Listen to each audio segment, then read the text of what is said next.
नमस्कार मित्रों, मैं धनाराम बढ़िया वेदांत संस्कृत क्लासेस में आपका स्वागत करता हूँ। मैं आज आपके बीच में लेकर आया हूँ संस्कृत वर्णमाला की क्लास, जिसका शुभारंभ आज से शुरू करने जा रहा हूँ। तो कुछ लोगों का मानना होता है कि संस्कृत एक कठिन सब्जेक्ट है, जबकि वास्तव में देखा जाए तो संस्कृत बहुत ही सरल सब्जेक्ट है।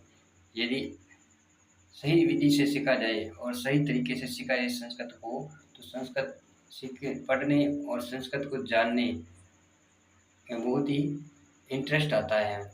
तो आपको मेरा ये प्रयास रहेगा कि सरल तरीके से संस्कृत में आपको सिखा पाऊँ और संस्कृत के जितने भी व्याकरण हैं, उसमें नियम हैं, वो आप तक मैं पहुँचा पाऊँ। और संस्कृत उन व्यक्तियों के लिए भी महत्वपूर्ण है, विद्यार्थियों के साथ-साथ में जो संस्कृत सीखना चाहते हैं और जिनको संस्कृत के श्लोक और संस्कृत के सूक्तियाँ हैं और संस्कृत के अंदर जितने भी संस्कृत के साहित्य है, उनको जानने की इच्छा है और उनको पढ़ना चाहते हैं। तो आप मेरे यूट्यूब चैनल वेदांत संस्कृत से जुड़ कर के इस क्लास का हिस्सा बनें। और आप मेरे यूट्यूब चैनल पर नए हैं तो मेरे यूट्यूब चैनल को सब्सक्राइब करें, लाइक करें, कमेंट करें और बेल आइकन के बटन को प्रेस करें, ताकि मेरे द्वारा बनाए जाने वाले इसी प्रकार की शानदार वीडियो आप तक पहुंचते रहे। धन्यवाद। तो अब मैं इस क्लास की शुरुआत करने जा रहा हूं। वर्णमाला किसी भाषा में वर्णों के व्यवस्थित समूह को वर्णमाला कहा जाता है। यानी किसी भाषा के अंदर वर्णों के व्यवस्थित समूह को वर्णमाला कहा जाता है। वर्ण दो प्रकार के होते हैं, एक तो होते हैं स्वर वर्ण और दूसरे होते हैं व्यंजन वर्ण।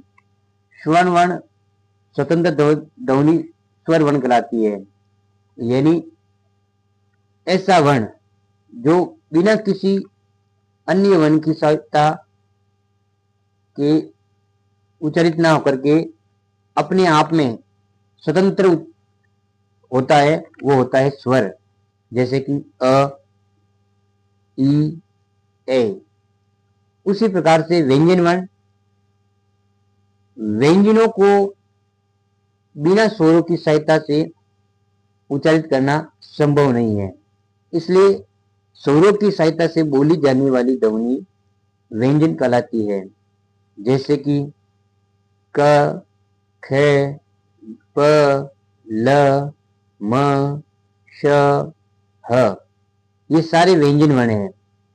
यानी इन व्यंजन वर्णों को उच्चारण करने के लिए किसी न किसी स्वर वर्ण की सहायता, इन सभी में क के अंदर अस्वर है, तब जाकर के ये वर्ण का निर्माण हुआ है।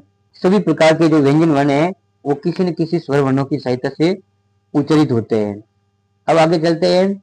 संस्कृत भाषा में कुल 13 प्रकार के स्वर होते हैं और 33 प्रकार के व्यंजन होते हैं। स्वर को अंग्रेजी में वोवेल्स कहते हैं और व्यंजन को अंग्रेजी में कॉन्सोनेंट कहा जाता है। अब आगे आते हैं, स्वर कौन कौन से होते हैं। तो स्वर होते हैं अ, आ, ई, उ, उ, री, ली, ए, आई, ओ, औ। इस प्रकार से ये टोटल 13 जो स्वर होते हैं संस्कृत में। आपने देखा, गौर किया होगा तो ली और री और ली, ये दो स्वर ऐसे हैं जो आपको केवल मात्र संस्कृत भाषा में ही इनका प्रयोग होता है, हिंदी और मराठी में इनका प्रयोग नहीं होता है। ये संस्कृत वर्णमाला में ही प्रयोग में लिए जाते हैं। इसी प्रकार से 1, 2, 3, 4, 5, 6, 7, 8, 9, 10, 11। तो आपने देखा होगा कि हिंदी वर्णमाला में स्वरों की कुल संख्या 11 होती है। कितनी होती है? 11। और संस्कृत में 13 होने का एक ही कारण है कि इसमें री और ली, ये दो अन्य स्वर वर्ण होने के कारण इसमें टोटल स्वरों की संख्या हो जाती है 13। आगे बात करते हैं व्यंजन की। तो आप देखेंगे क, ख, ग और न, ये ड़ नहीं है, ड़ के नीचे बिंदी होती है, तब वो ड़ होता है। ये है न। क्या है? क, ख, ग, घ, न, च, छ, ज, ज, न, प, ठ, ड, ढ, न, त, थ, द, ध, न, प, फ, ब, भ, म, य, र, ल, व, श, श, स, ह। इस प्रकार से ये व्यंजन बने हैं। तो इस आप मेरे साथ में एक बार स्वर वर्णों का उच्चारण करेंगे अपन मेरे साथ में।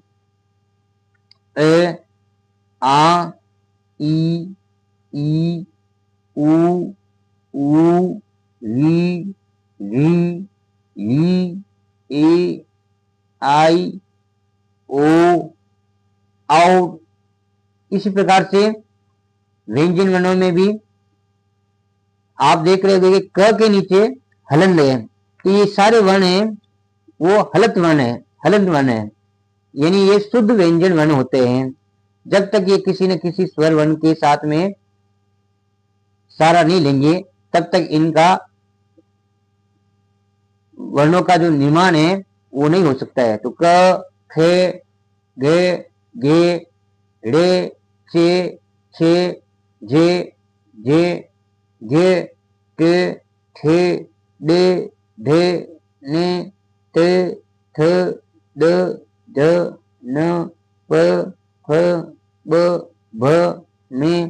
अब आप देखो य, र, ल, व, इन वर्णों को, इन चारों वर्णों के समूह को अंतस्थ वर्ण व्यंजन वर्ण भी कहा जाता है। इसी प्रकार से इसके जस्ट नीचे ये देखो श, श, श और है, इन चार वर्णों को उष्ण व्यंजन वर्ण भी कहा जाता है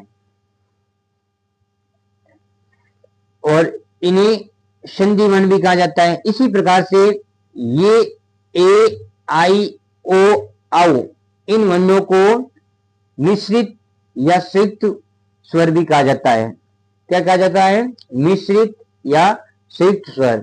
बच्चों, तो आपको पूछा जा सकता है कि मिश्रित स्वर वर्ण कितने होते हैं? तो 4 होते हैं। कौन कौन से? ए, आई, ओ, औ। आपको पूछा जाए कि शुद्ध स्वर वर्ण कितने होते हैं? तो अ, ई, उ, री और ली, टोटली 5 वर्ण होते हैं जो शुद्ध स्वर वर्ण कह सकते हैं अपन, या ह्रस्व स्वर वर्ण कह जा सकते हैं, या मूल स्वर वर्ण कहा जा सकता है। इसी प्रकार से ये थे अपने संस्कृत वर्णमाला में स्वर और व्यंजन। आगे चलते हैं। वर्णमाला जब व्यंजन बिना किस स्वर के होता है तो इसे हलंत कहा जाता है। अभी अपन देखेंगे जैसे कि क, ट, छ, इसमें ये सारे जो वर्ण दिए हैं वो बिना किसी स्वर वर्ण के यहाँ पर हैं। तो जब ये स्वर वर्ण के साथ में जुड़ जाते हैं या स्वर वर्ण के साथ में जुड़ जाते हैं तो ये क और अ में मिलेंगे तो क बन जाएगा। ट के साथ में उ स्वर वर्ण मिलेगा तो टू बन जाएगा। स के साथ में ई स्वर मिलेगा तो सी बन जाएगा।